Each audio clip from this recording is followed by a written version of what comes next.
on your mobile phone and on all social media platforms. Jambo Radio. Hello everyone, welcome back to Jambo Radio.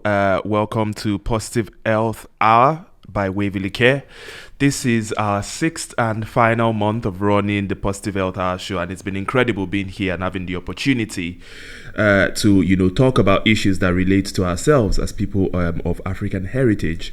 One of the things that we're going to be talking about today is very interesting to us. It's still focusing on how we can look after ourselves and what's important to us in terms of our sexual health and HIV. Waverly Care again is a sexual health charity. We support people who are living with or affected by bloodborne viruses in Scotland, but we also provide information and advice to the general public about HIV, hepatitis B and hepatitis C. If you want to phone in at any time during the show, you can call us on 0743 782 6865. Again, 0743 782 26865. And if you want to send in a WhatsApp message, drop a comment, ask a question, you can do that on 078 58 340661. Again, the WhatsApp number is 078 58 340661. Without wasting any much of our time, we will jump straight into the amazing show we have planned, the penultimate show we have planned for you today, and with our amazing guests. But just to give a little bit of an introduction to what we're talking about today, we are discussing a fantastic book. It's called Our Stories Told by Us, celebrating the African contribution to the UK HIV response. Why are we talking about this book? Why are we digging deep into this book? It's to understand how HIV affects us as a community, but also the triumphs that we've made in the HIV journey. On the previous episodes of the show, we've talked about HIV being around for 40 years now. The last conducted census in Scotland was back in 2011, and the ethnic minority communities in Scotland were estimated to be around 36,000, which we know has exponentially increased. But if we dial that down to people living with HIV, we have about 6,000 people living with HIV, and over 1,000, about 1,000 of them being people of Black African heritage especially. And so when you compare the numbers, you see there's a significant population from our communities affected by HIV, people living with HIV. Since then, we've been doing ongoing research and all that, but what stands out the most is over the last year, 2022, out of the 45 people diagnosed newly with HIV, 17 of them were of Black African heritage. So that's where Waverly Care comes in, and that's where the work we do comes in, into creating knowledge and awareness about HIV, but also helping people to understand you can prevent HIV, but also if you're living with HIV, it is not a death sentence. There is medication to help. We'll be talking about all of this later on in the show. We know that some of the challenges that we experience as a community, things like being able to even go for a clinic appointment in the first place, having the funds to even commute from home, travel from home to the clinic, different structural issues. But one of the major ones within our community as well is the misinformation that people still have about HIV and people living with HIV, and that fuels stigma around HIV. So we'll be looking into all of these issues with as we discuss with our authors. I will just ask them to introduce themselves one by one, so you can know who is here with me today. I will start from my left-hand side. My name is Winnie Sanyu Seruma, and I'm an international development consultant. I've been living with HIV for 35 years. Thank you very much, Winnie. Thanks for joining us. Next. My name is Charity Nyirenda. I've been living with HIV for 20 years. Thank you, Charity. Hi, I'm Rebecca Mbewe. I'm a peer researcher with Queen Mary's University in London. I have lived experience of 27 years with HIV. Thank you. Hi, my name is Memory Sachikonye, and I've been living with HIV for 22 years. I work for two HIV organizations, HIV iBase and Positively UK. Hi, my name is Angelina Namiba, and I am a project manager, but also a founder member of a small CIC called Forum Network of Mental Mothers Living with HIV. And I wear many other hats, but I've been living with HIV for the past 30 years. Thank you very much. For anyone who's doubted us on the show for the last 6 months that it's impossible to live well and live long with HIV, this is evidence right in front of you. We have 5 powerful women, who have said to us right now how long they've been living with HIV, but not just that, also all of the things they are doing, the lives they are leading, and HIV just becomes one of the things, as part of life. So thank you all for sharing all of that. The first thing we'd just like to understand, because this is an interesting book, yes, and it's a book that documents experiences of so many people within our communities who are living with HIV, who have overcome so many challenges, but also have had huge highlights in their lives. But why was it important to make this book, and why was it important to do it now? So thank you very much, Ese. So the reason we wrote or created this book, there are many reasons, but what I'm going to do in the interest of time is I'm just going to focus on the 3 key ones. The first reason is that oftentimes when you read about or when you hear about African people living with HIV, it's often the negative. We are portrayed as victim, passive people, recipients of services. You don't really see any good news about us.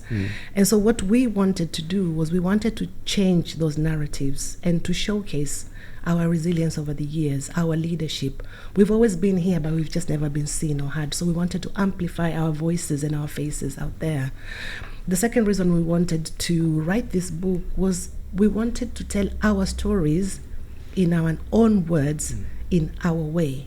Because if we didn't tell our stories in our own words, somebody else was going to do it in their words, in their way. And so for this reason, the book is unique. It's the first of its kind, which is being told from the African perspective. And the third thing, which is why I wanted to do the book, was, as you mentioned earlier already, was around the 40th anniversary of the discovery or identification of HIV. So we have about 40 stories within the book, which is to coincide with the 40 years. And lastly, I just want us to highlight the fact that although we were wanted to showcase the leadership, the resilience of African people living with HIV, we also wanted to acknowledge the fact that the response to HIV over the years has not just been from the African community. It's been a joint, it's been a partnership between African people living with HIV, with clinicians, with researchers, with politicians, with many other people. And so within the book, we have contributions from a diverse group of African people living with HIV, young, old, straight, gay, you name it, but also from our allies. Yeah. That's very interesting, because I'm living with HIV myself just 4 years, but I remember the day I was diagnosed, I didn't know who to remember to say, oh, this person is living with HIV, I can live my life and be happy the way they are. I almost didn't have that, so I had to do a long process of researching to be like, oh, that's one person I can actually look up to. And now it's like all of a sudden you have a pool of people that you can just pick the book up and be like, this is over 40 different people to look up to. I like the key representation element, and one of the distinctive features of the book is the artwork that's in it. So can you just tell us a little bit more, Charity, because you're the creative designer behind all that. What does the artwork represent? Okay, this artwork was inspired by Africa, and we wanted to tell our stories in our own words at our own time. They are stories of our struggles, they are stories of our loss and our grief, but they are also stories of our activism, leadership, and hope for the future. So when I was asked to create the design of the book, I was excited beyond belief. I had the passion of the opportunity that was given to me to create the canvas for the book. We wanted it to be bold with colors. I decided to use African prints, but not just any fabric. I wanted to use fabrics which had meaning and connecting to each of our stories. So I chose the fabrics, like for the cover of the book, I used a fabric with royal blue and yellow representing the waves, sun rays called tsunami. In the same way, you can relate to the early the HIV pandemic to a tsunami. Initially, it brings devastation, destruction, with many people dying of HIV-related illness. The aftermath is a phase of regrowth and eventually renewed hope. Much in the same way as there is now more hope than ever before in combating HIV stigma and finding a path towards to no new infections and eventually a cure. The tree, I use the pattern they call grotto in Côte d'Ivoire, meaning social recognition. Each leaf represents those stories: strength, growth, stability. They're representative of how we stand together against the discrimination and stigma of living with HIV. The birds, I used a Ghanaian pattern called Ahemfe, meaning the palace or the community, representing our families, communities, allies, and the support around us. The map of Africa and UK, I used a pattern called Amphibians and San in Ghanaian Tui, meaning year of tragedy, or representing those stories, strength, growth, stability, and the representation of how we stand together against some years that are bad. And it expresses a view that not all days are equal. Some are good, some are bad. I chose this pattern to represent our journeys so we can celebrate both. And this shows in all of the above and in the book all the way to the end. That is interesting. For anyone who is wondering, where are these elements? Well, have a look online and get yourself the book, and then you'll be able to relate all of these elements and remember that, that's the tree, and that's the map of Africa, that's the map of the UK.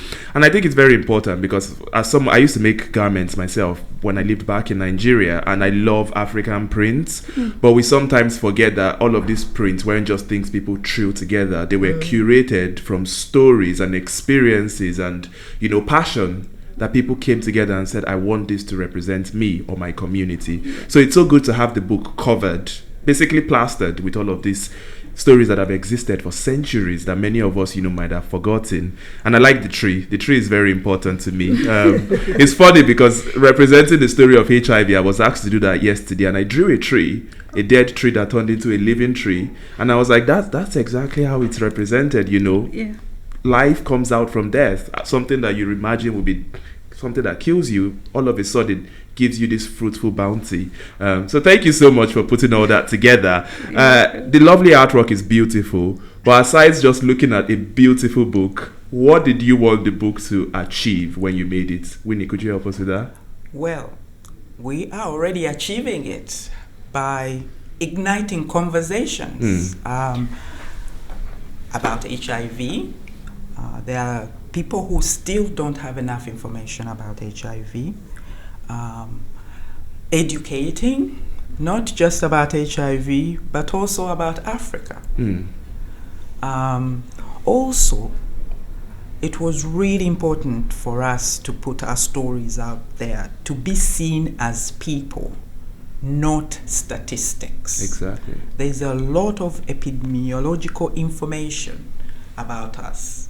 There are this many people living with HIV in the African community. There are this many people who have been, diagnosed late. And most of those statistics, I know they are right and true, but they tend to sort of feed into that negativity. That it always then influences that negative story. Exactly. We wanted an uplifting book to tell stories about people, about their achievements, how they've survived, their passions, their activism. We are alive because, there are a lot of people who were out there advocating for HIV treatment. We wanted to let people know that. lots of young people probably are below 40, or 35 years, don't know the history of HIV. This book is a good way to really have those conversations through stories, through people's stories. And I think it's a different way, and we have to find different ways to engage our communities. Exactly. Because sometimes when you go to conferences, meetings, if there is a meeting that has HIV in it, it just brings out negativity among people. But when you pick this book up, when you look at it, it's a beautiful book. It has knowledge, it has stories of people you might know, you might not know, but you learn. What's not to like about this book? Exactly. It's a different way of engaging. We hope it inspires. We hope it will do different things for different people. But we really hope that through those conversations come good things. Yeah. That's just it's so powerful to hear the power story has on each person, because I remember, there's this thing we used to say, tales by moonlight, and what you were saying just took me back to my childhood. And I remember every evening or so, we used to gather as a family and just share one story, and that reminds you of who you are, but also it empowers you to look towards the future. And it's just having a book that compiles a lot of that for anyone who might be living with HIV, or anyone who just wants to understand more about people living with HIV without the statistical figure and all of that. To put this together, there must have been a lot of challenges, but also a lot of opportunities. We're looking at the positives and the negatives, highlighting how we responded to this. So how did you respond to the opportunities and challenges that came your way? Yes, so with any project, you come across challenges.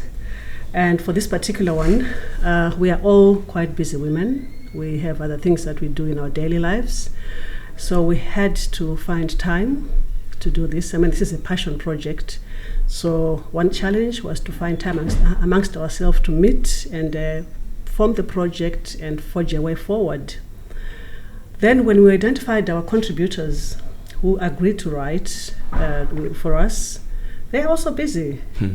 We had deadlines. We say to somebody, we would like this back in 7 days. 7 days tend to be 21 days.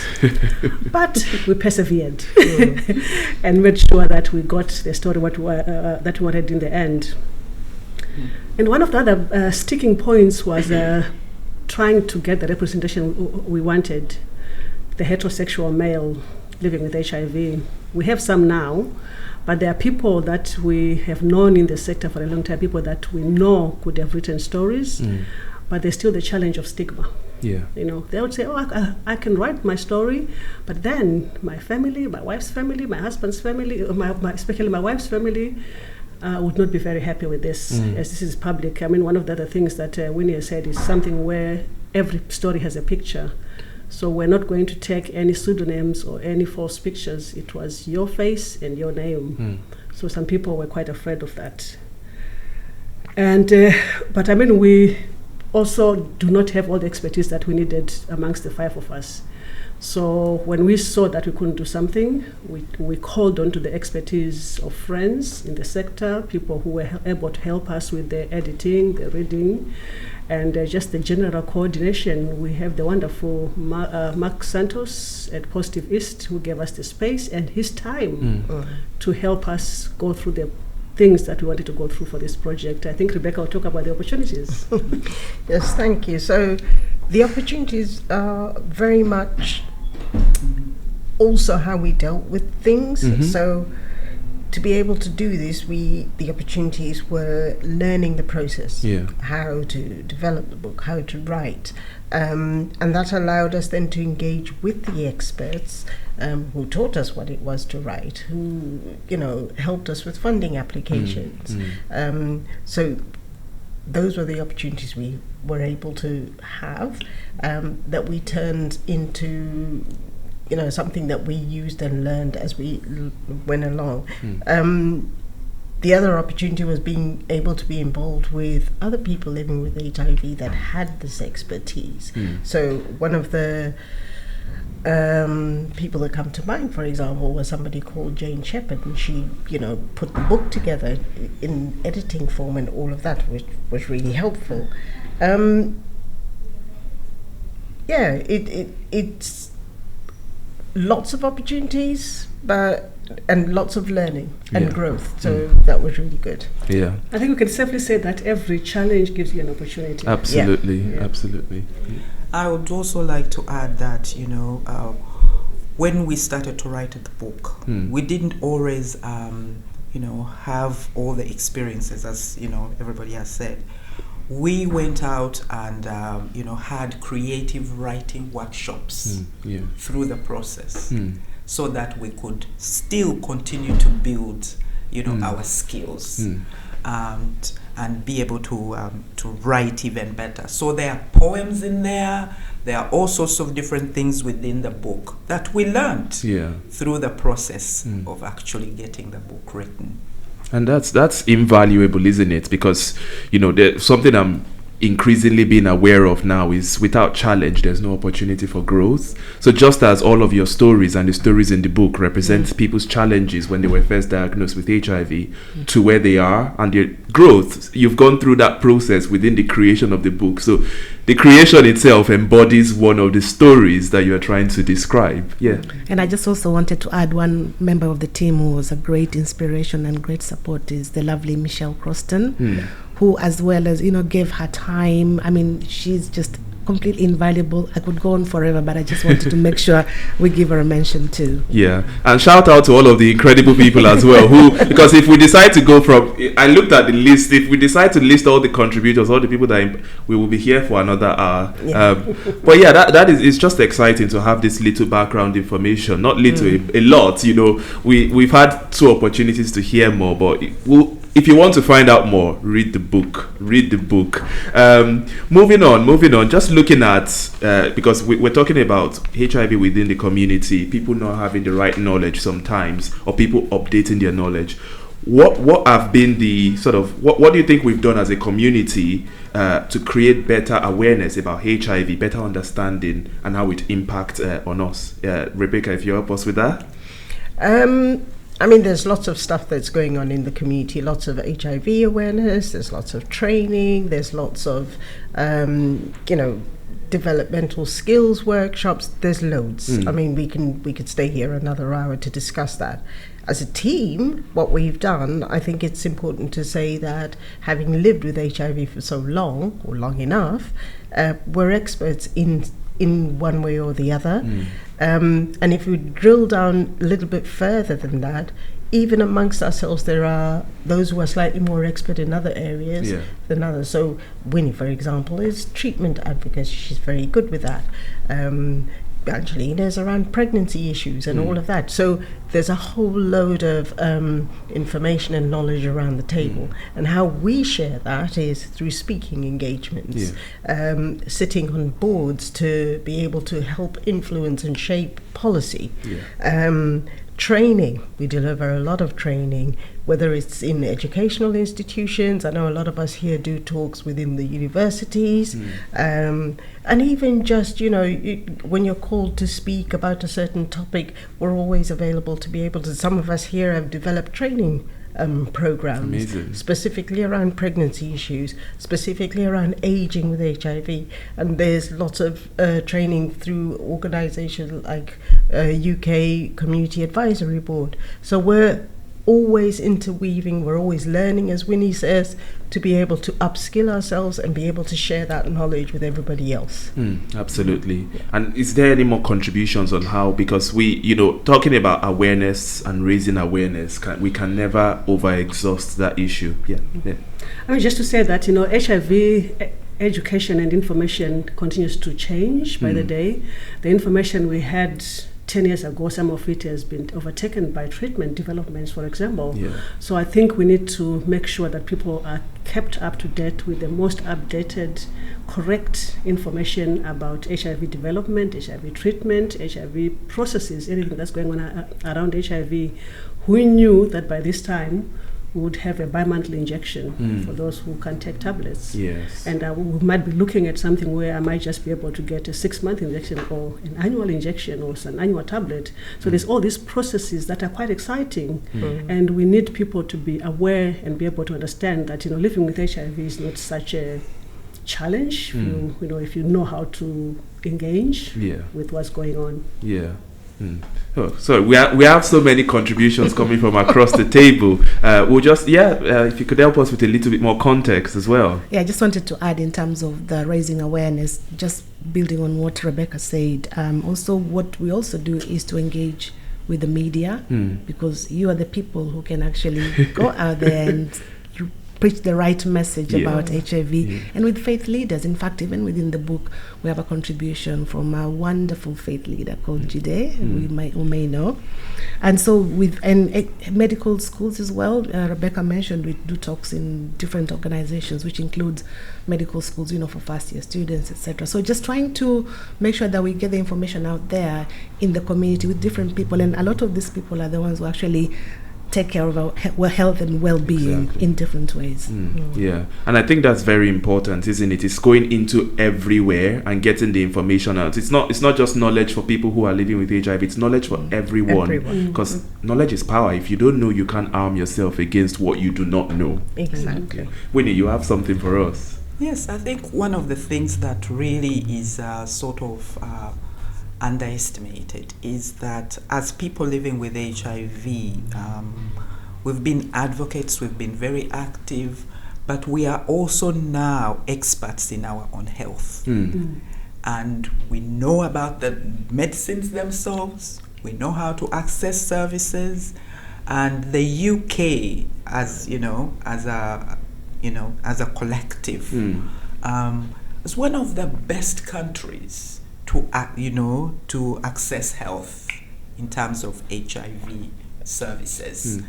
And we've got some of the best care, but then you hear about people who can't access services. Why is that? So in this book we share how we can, how people can make it easier for themselves to be able to access the best services that they can access, because the services are there and sometimes not accessed, and then they vanish because they are not accessed. So we want to share, we want everybody to get the best care that they can possibly have, so they can live full lives and live up to their potential. Absolutely. If you're listening out there, you don't just have a book that gives amazing stories, you have a manual as well to follow for your next clinic appointment. So if you're wondering, I don't know how to ask that question, go through the book, you'll probably find an answer about how to do that. We talked about HIV elimination, not eliminating HIV, but eliminating new transmissions of HIV by 2030. How can our community, work towards achieving this goal? Because whether or not we choose to jump on that bandwagon, it's already moving. So how can we jump on that bandwagon? Winnie? I think we're already doing a lot of stuff. We need to continue to build on all that work that we are already doing. But what we also have to make sure of is to try and explain some of this terminology to our communities. What does elimination mean? What does, reducing HIV transmission mean, in practical terms? You get the knowledge, you practice the knowledge, you have the conversations about these issues. You don't know who you impact if you have a conversation about something. Somebody might hear you, and maybe they're not accessing services, and then they must say, I had this, maybe I need to do that. So we need to constantly communicate, but to also identify where the gaps are, so that we can make sure that we fill those gaps, so that we are able to really bring. No one should be getting HIV in 2023, really. No one should be, but people are still not getting tested. Okay? There are lots of young people who sometimes say, what? HIV what? What is that? And you think, oh my God, HIV has been around for 40 years. But some of these young people have never probably seen somebody who's sick, so they have no idea what the impact can be. And sometimes when we work in this sector, we forget that there are other people who don't know anything. Exactly. So we have to really try and talk to people where they are at and continue to support them to build their knowledge. And if they need to access HIV services, tell them where, or link them to organizations that can actually support them. Because HIV is not just about taking tablets. It's about getting peer support. It's about the support you receive, at home. It's a lot of different things. And if, one of those things is missing, it might, be a challenge to an individual. So we want, people to have the comprehensive package to enable them to live good lives. We have the tools, let's use them. Thank you for that. And if anyone is trying to find out more of this, this knowledge that we're talking about, go on previous Positive Health episodes on YouTube. We've broken down a lot of these issues around prevention, around testing, around young people especially, but one of the issues that still persists is the stigma that influences the perception of what HIV could look like. It's a back and forth situation. But if you can help us, Angelina, help us with some of what is this HIV stigma? How does it exhibit itself? And how can we address stigma to reduce it to as little as we can? Okay, before I answer that, can I just build on what Winnie said very Absolutely. very quickly? Because what Winnie said about in terms of what communities need in order to reach no-new transmissions by 2030, our communities need the knowledge. The knowledge to understand what HIV is, how it's transmitted or not. They need the power to be able to activate that information within themselves and to keep themselves well. And then they also need the knowledge, the will, and the power to access the services and the tools that we already have in place. So I guess if the community can remember the knowledge, the will, and the power, and we use those to cascade around the community. So in terms of stigma, stigma is a set of negative beliefs, often very unfair, that society or a group of people have against other people. So in this instance, it's around the negativity, the name calling, the discrimination, the mistreatment, the misinformation, and the violence that is aimed against people living with HIV simply because they have an HIV diagnosis or they're living with HIV.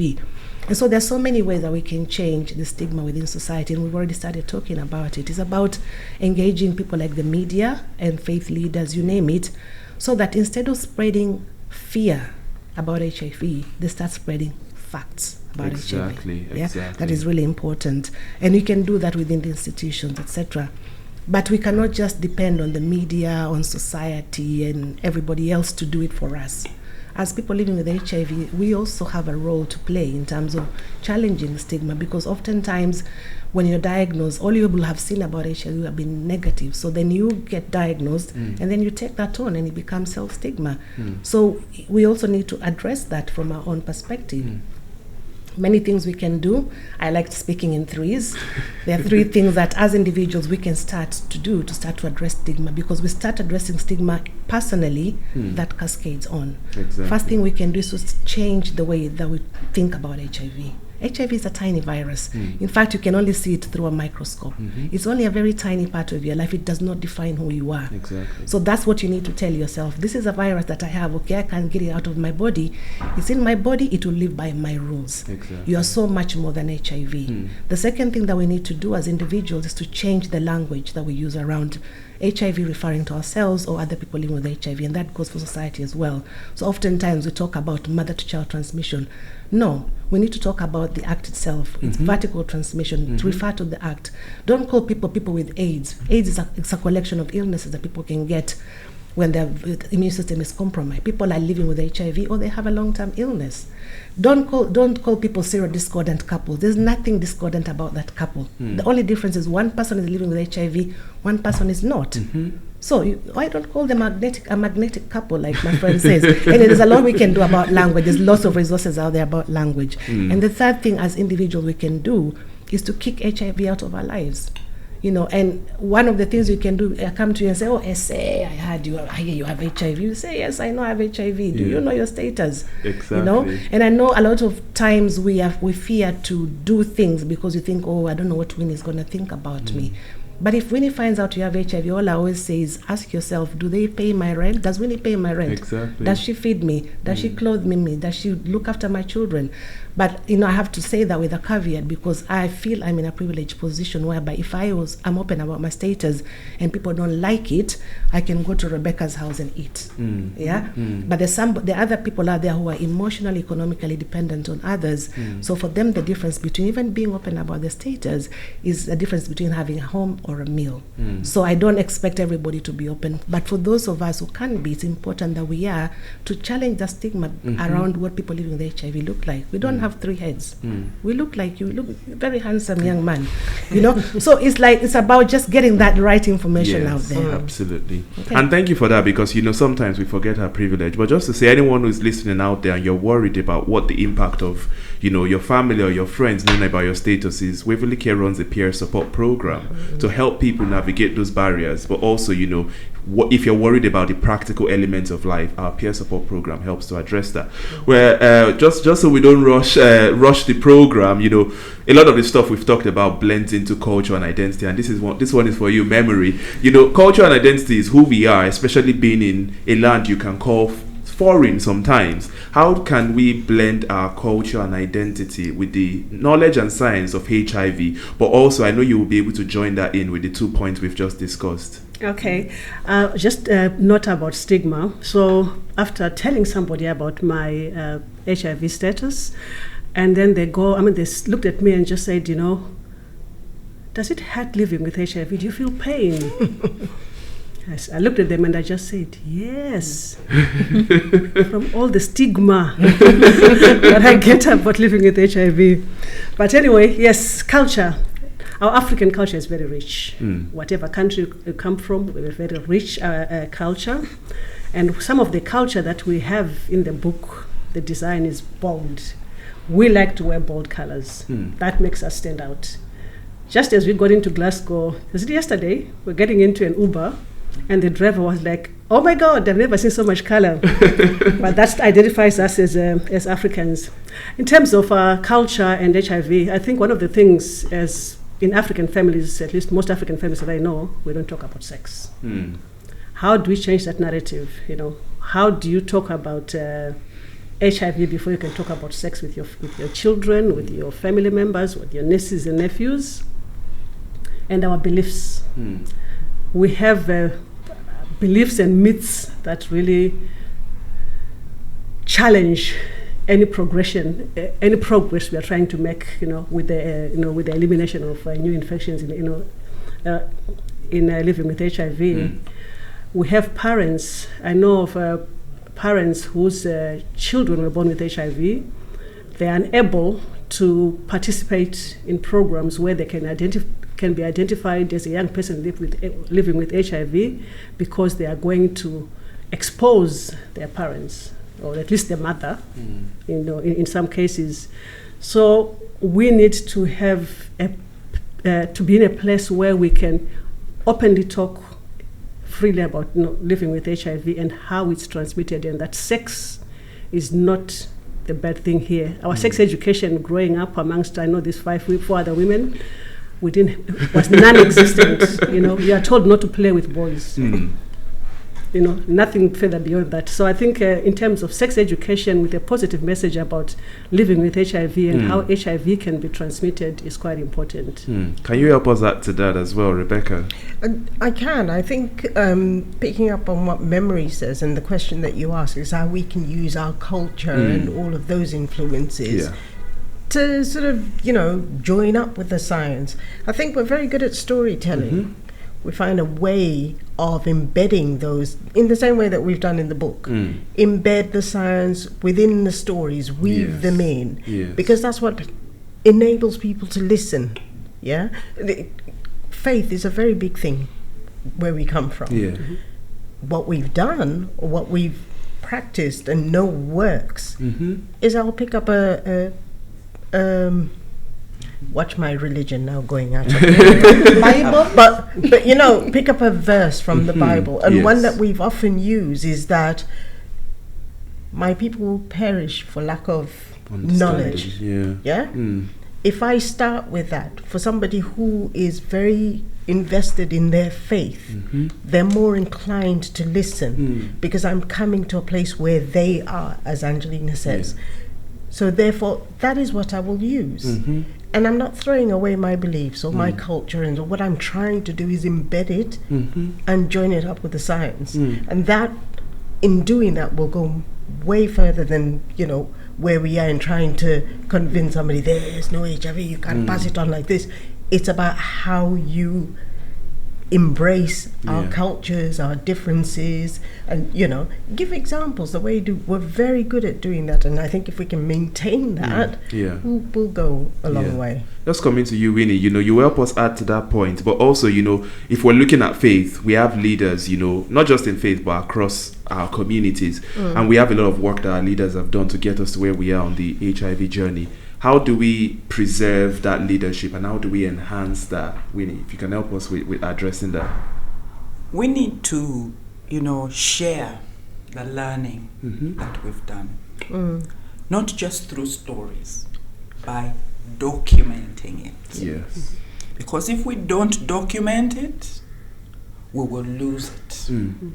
And one of the narratives we are trying to change, you know, with this book, is let's document things while we can remember them. Yes. So that we can pass this knowledge on to other people. We pass knowledge on through stories, yes, but you know, 1-2 generations, stories start to change because they're held, you know, by people who might add or subtract or whatever, or, you know, make them work for whatever they want to do.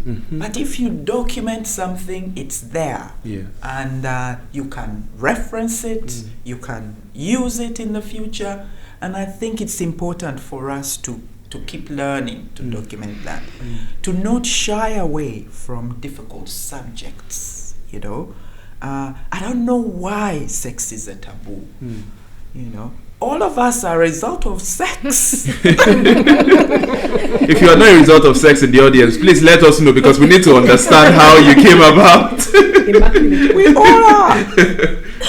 Instead of shying away from taboo subjects, you know, what people see as taboo subjects, you know, it doesn't hurt to learn about that subject. At least you have the information. Sex, sexuality, empower yourself with the knowledge.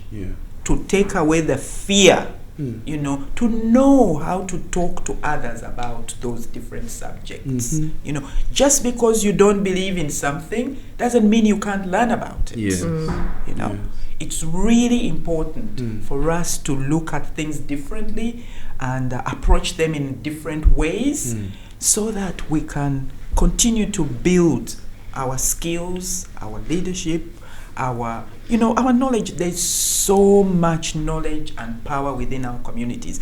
And I feel for us, for instance, the 5 of us, I feel we are underutilized. No one comes to us to ask, oh, how is this done? Not from our communities, you know. But we've put a book out. Come ask us a question. You know, invite us to have conversations with you. And we are ready. We'll come and, you know, and do that. The other thing that I'm going to talk about last, you know, let's try and do some mentoring programs where we can, you know, pass the information on that we have to the younger generation. For instance, I think we are, at this particular point, you know, it is a really, really interesting time. It's post-COVID. It's a time where we are re-engaging with the issue of Black Lives Matter. The issues where we are, you know, confronting the issues around racism. So there's a lot of change that's happening. But I feel that sometimes, because these things are almost about us. We don't, bother to understand and to unpack this information for us so that we can understand and then engage in conversations that really are for us and empower us. And we can, engage in different subjects, in a different way. We also need to, look at policy issues, the issues around inequalities within our Black communities. Do people know how to engage so that we can start to reduce, the health inequalities? Where do you go to input into policies? We do fantastic work on the ground, with communities. We are supporting each other. But if you are not engaging with the law, with policies, with shaping policies, I'm afraid you're doing half the job. So there's so much we can do, but we have to have conversations, talk to people where they're at, and try to make them understand why specific things are important so that they can do them. And that's very important, because that leads nicely on to the last thing I was going to ask. And I would want each person to be able to give an answer to that question, because we've talked about the issues people face in being able to talk about HIV, talk about sex, open up about these things. We've talked about structural barriers, but there's that intertwine between the social elements and the practical living, and people being able to disclose or talk about HIV for these reasons. What would be your advice as women who've stepped in front of that crowd and say, I will speak about my HIV status and help other people understand? How do you think people can gain not that confidence, but that understanding that until we all do so, we can move forward? What's your advice to them? We'll start from my right. Okay, so very quickly, first of all, we'll change the language and we talk about, I want to share something with you. But just think about 5 things. Why am I telling? Am I telling because I need to tell, or somebody's forcing me to tell? Who am I telling? How am I going to tell them? When am I going to tell them? And where am I going to go for support? Those are the key things that you need to think about in terms of how the community can respond to that with empathy, is to think about the fact that people living with HIV, as you can see, are your brothers, your sisters, your mothers, your lovers, your friends. So respond with empathy, because somebody in your family, you probably know somebody in your family, in your friendship circle, who's living with HIV, who's not saying anything about it. So a little bit of empathy and understanding goes a very long way. Absolutely. And that's useful because, again, HIV is not on the forehead. You could walk past, know someone, live with someone. So always, as we've heard, approach it with empathy and those 5 questions. Memory. I think the first important thing is to be able to accept your HIV diagnosis and get empowered in such a way that you say, this is me, this is my HIV, and I'm in control. I've come across people who tell me they've been living with HIV for 5-10 years, but still find it difficult to say, this is me, this is how I live. So when they see you, one of us, standing up and being heard, like, I'm here, I'm living with HIV in public, they'll come back and say, how do you do it? So it's about understanding who you are and knowing that all the other things Angelina said about, you know where you get your support. And that, you can challenge anyone saying to you, like you say, do you pay my rent or do you buy my food? But it's all about being kind to yourself at the same time and being confident. And whatever question comes to me, it's my virus, it lives in my body on my terms. And there's nothing anyone can do about that. Thank you very much. Rebecca? I'm thinking, what comes to mind after what Memory has said is, once you've learned the acceptance, you've acknowledged that, you know what, this is my thing. It's being able, and in doing that, it's arming yourself with the knowledge, with the right knowledge. We have a, and I'll use it very loosely, a term we use amongst us. It's called ghetto science. It's not finding out information, find it from the right resources. Google is great. But there are spaces where that information is a bit changed. And I know we like telling stories and thinking, I'm not going to go to my grandma, hey, my child, please, you must. No, it doesn't mean it's right. Or the fact that they've been doing it for 3 generations in my family isn't necessarily correct. Get empower yourself with the knowledge and get it from the right resources, I would say. Exactly. Thank you. Charity. Wow. Okay. Thank you to all of you. I wanted to say what Memory said and Rebecca some of it, but I would just say I was lucky enough that I had all these 4 women with me, yeah, and also it's that when I was diagnosed, I was lucky enough to have a consultant who was always empowering or encouraging me to, who took me on my journey, like Charity, like what other Memory, Angelina, Rebecca have just said, that you have to accept your diagnosis so that you can move on. And that's why I'm saying I was lucky enough. So I did that, and every single day I was at the clinic, just going there to get more information. And then when I started accessing peer support, where I met these beautiful women, I also had, I was lucky enough to meet Winnie, who was an advocate for the treatment. So when I was taking my pills, somehow I didn't know. I was just saying I'm taking the blue tablet, the green one. But what I learned from Winnie was you have to know what you are taking. Exactly. And I did that. And that's what I want to say, that also you have to learn. You have to know what you're taking. Exactly. Yeah. Thank you very much. And to round off that section, Winnie, what is that one thing you would want people to know if they are navigating, talking about HIV, disclosing? The thing is, all of the things that everybody has said, but to understand that it's not an event. Yes. It's a journey. It's a long, long journey. And that journey involves bringing other people with you.